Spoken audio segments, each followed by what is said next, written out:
آمنت باللہ صدق اللہ مولانا العظیم شاہ است حسین بادشاہ است حسین دین است حسین دین پناہ است حسین سردار ندار دست در دست یزید ابقا کے بنائے لا الہ است حسین انسان کو بیدار تو ہو لینے دو انسان کو بیدار تو ہو لینے دو ہر قوم پکارے گی ہمارے ہیں حسین نہایت ہی ادب و احترام کے لائق شہزادہ رسول شہزادہ قدر کرم فخر السادات نور السادات صاحبزادہ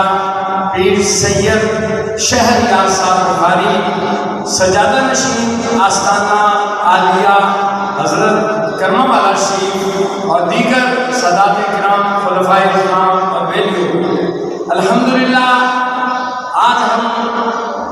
اعلیٰ حضرت گرجۂ کرم حضرت صاحب کرم والے رحمۃ اللہ علیہ کے دربار گوہربار کے سائے تلے ذکر حسین کی محفل سجائے بیٹھے ہیں۔ اسلام میں دو قربانیاں بڑی مشہور ہیں، ایک حضرت سیدنا اسماعیل علیہ السلام کی اور دوسری قربانی حضرت امام علی مقام شہزادہ ترکون کبا حضرت سیدنا امام حسین رضی اللہ تعالی عنہ کی۔ ان دونوں قربانیوں کے جو بیس ہے وہ خواب ہے۔ حضرت سیدنا اسماعیل علیہ السلام کی قربانی کی بیس کی ایک خواب ہے جو حضرت سیدنا ابراہیم علیہ السلام کو آئی اور اللہ کریم کی طرف سے حکم ہوا کہ اے ابراہیم اپنی سب سے پیاری چیز کو ہمارے راستے میں قربان کرو۔ اور پھر ایک دن نہیں، 2 دن، 3 دن یہ خواب مسلسل آتا رہا۔ اور یاد رکھیے کہ اللہ کے نبی کا خواب وہ اللہ تعالیٰ کی طرف سے نہیں ہوتا ہے۔ دراصل اللہ تعالیٰ کی طرف سے حکم تھا حضرت ابراہیم علیہ السلام کو، اور پھر حضرت ابراہیم علیہ السلام نے حضرت سیدنا اسماعیل علیہ السلام سے پوچھا، جو کہ بڑھاپے میں اللہ تعالیٰ نے بیٹا عطا فرمایا تھا۔ حضرت اسماعیل علیہ السلام سے پوچھا، بیٹے مجھے یہ خواب آیا ہے، اب تمہارا کیا ارادہ ہے؟ تو وہ بھی تو آخر نبی تھے نا، حضرت اسماعیل علیہ السلام، انہوں نے کہا کہ اے ابو جان، جو تمہیں اللہ تعالیٰ کی طرف سے حکم ہے وہ کر دیں گے، انشاءاللہ آپ مجھے صبر کرنے والوں میں پاؤں گے۔ اور پھر وہ قربانی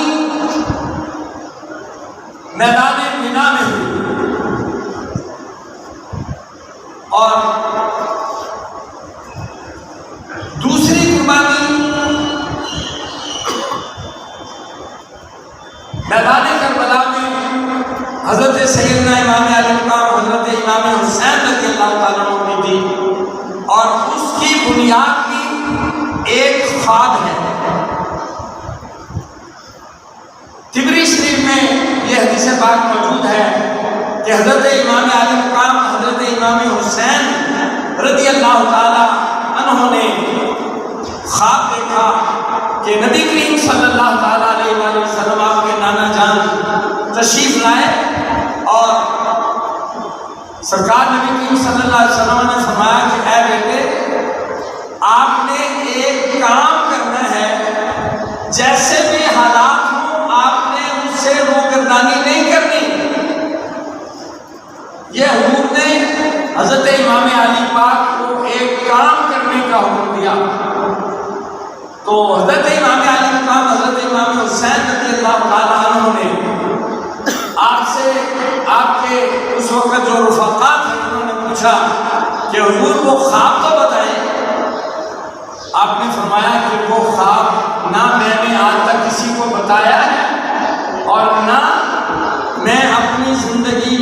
بتاؤں گا۔ اور یاد رکھیے کہ حضرت نبی کریم صلی اللہ تعالیٰ علیہ وآلہ وسلم اگر کسی کو خواب میں زیارت کرواتے ہیں نا تو سرکار نے فرمایا کہ شیطان کبھی اس نبی کی صورت میں کسی کے خواب میں نہیں آ سکتا۔ اگر کسی نے نبی کریم صلی اللہ تعالیٰ علیہ وآلہ وسلم کو خواب میں دیکھا ہے تو یقیناً اس نے نبی کریم صلی اللہ علیہ وسلم ہی کو دیکھا ہے، کیونکہ شیطان کبھی آپ کی صورت میں نہیں آ سکتا۔ اور پھر اگر کوئی صحابی رسول خواب دیکھے جنہوں نے اپنی نظروں سے اس رخ بطحا کو دیکھا ہو، وہ کیسے بھول سکتے ہیں کہ یہ حضور کا چہرہ نہیں ہے؟ میرے اور آپ کے خواب میں اگر کوئی صورت آتی ہے، کوئی منمونی صورت آتی ہے تو اس میں شیطان کا شائبہ ہو سکتا ہے، لیکن کسی صحابی رسول کے خواب میں اگر آئے تو اس میں کسی قسم کا شک و شبہ نہیں۔ اور حضرت امام علی مقام حضرت امام حسین رضی اللہ تعالیٰ عنہ، ارے یہ تو وہ صحابہ کی جان تھے، نبی کریم صلی اللہ تعالیٰ علیہ وسلم جن کے نانا جان کو ایک امام کی نظر سے دیکھنے والا صحابی بن جاتا ہے، تو جو اپنے نانا جان کے کندھوں پر کھیلتے رہے ہو، سینے پہ کھیلتے رہے ہو، ان کے صحابی رسول ہونے میں کیا شک ہو سکتی ہے؟ اور میں بڑی ذمہ داری کے ساتھ یہ بات عرض کر رہا ہوں کہ میں نے اپنے کانوں سے ایسی گندی سوچ والے سنے ہیں کہ ایک شخص ایک دفعہ بیان کر رہا تھا، میں نے اپنے کانوں سے سنا، وہ کہتا تھا کہ ہم حضرت امام حسین کو صحابی مانتے ہی نہیں ہیں، وہ اعزازی صحابی ہے۔ ارے بدبخت گندی سوچوں والے، جن کے نانا جان کو ایک نظر دیکھنے والا صحابی رسول بن جائے تو ان کا جگر گوشہ کو کیسے صحابی رسول نہیں ہو سکتا؟ اگر حضرت امام علی مقام حضرت امام حسین رضی اللہ تعالیٰ عنہ کو خواب میں نبی کریم صلی اللہ علیہ وسلم نے حکم دیا ہے نا، تو سرکار کا حکم دراصل اللہ تعالیٰ کا حکم ہے، کیونکہ نبی کریم صلی اللہ تعالیٰ علیہ وآلہ وسلم تو اس وقت تک بات ہی نہیں کرتے جب تک اللہ تعالیٰ کی طرف سے حکم نہیں ہوتا۔ ان هو الا وحی یوحی، کہ میرے محبوب تو اس وقت تک بولتے نہیں ہیں جس وقت تک اللہ تعالیٰ کی طرف سے حکم نہیں ہوتا۔ تو لہذا حضرت امام علی مقام حضرت امام حسین رضی اللہ تعالیٰ عنہ کو اگر حضور نے ارشاد فرمایا نا خواب میں، تو دراصل اللہ تعالیٰ کا حکم تھا، اور پھر آپ نے اس کو میدان کربلا میں وہ عملی جامہ پہنایا۔ حضرت سیدنا اسماعیل علیہ السلام ان کی قربانی کی انتہا میدان مینا میں 10 ذی الحجہ کو ہوئی، اور حضرت امام علی مقام حضرت امام حسین رضی اللہ تعالیٰ عنہ کی قربانی 10 محرم کو میدان کربلا میں پایا تقدیر تک پہنچی۔ اور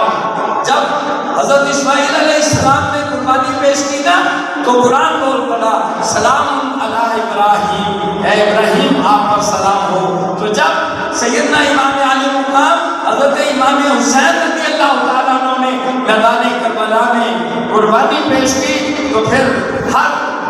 مشرق کا رہنے والا ہو، مغرب کا رہنے والا ہو، شمال کا رہنے والا ہو، جنوب کا رہنے والا ہو، اس کی زبان پر ہے سلام علی حسین ابن علی، اے حسین تیری عظمت پہ سلام، اے حسین تیری رفعت پہ سلام، اے حسین تیری شہادت پہ سلام، اے حسین تیری جرأت پہ سلام، اے حسین تیری قیادت پہ سلام۔ اور یہ قربانیاں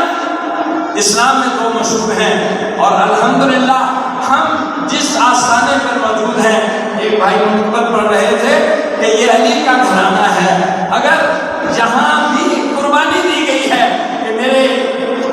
بابا جی حضور بابا جی پیر سید میر طیب علی شاہ صاحب بخاری رحمۃ اللہ علیہ نے جب یہ دیکھا نا کہ اسلام کا حلیہ کبھی رافضیت کی شکل میں بگاڑا جا رہا ہے، کبھی خارجیت کی شکل سامنے آ رہی ہے، کبھی نجدیت کی شکل سامنے آ رہی ہے، تو آپ نے وقت کی قربانی دی، اور وقت کی قربانی اپنے مریدین سے مانگی، آج دین ہم سے خون کی قربانی نہیں مانگتا بلکہ وقت کی قربانی مانگتا ہے۔ آئیے میرے بابا جی حضور کے مشن پر لبیک کہتے ہوئے مہینے میں ایک دن نبی کریم صلی اللہ علیہ وآلہ وسلم کی محبت سے اپنے گھر سے نکلیے۔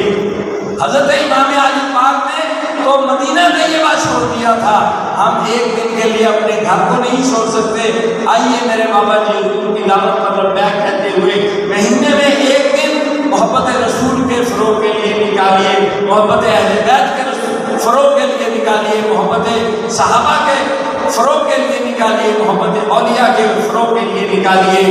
اللہ کریم ہمیں اور ہماری اولادوں کو حضرت صاحب کرما والے رحمۃ اللہ علیہ آپ کی اولادوں کے سائے تلے زندگیاں نصیب فرمائے اور آپ کی اولاد کے سائے کے دل ہمیں موت عطا فرمائے۔ آمین بجاہ النبی کریم الامین صلی اللہ تعالی علی رسولہ خیر خلقہ محمد وآلہ وسلم۔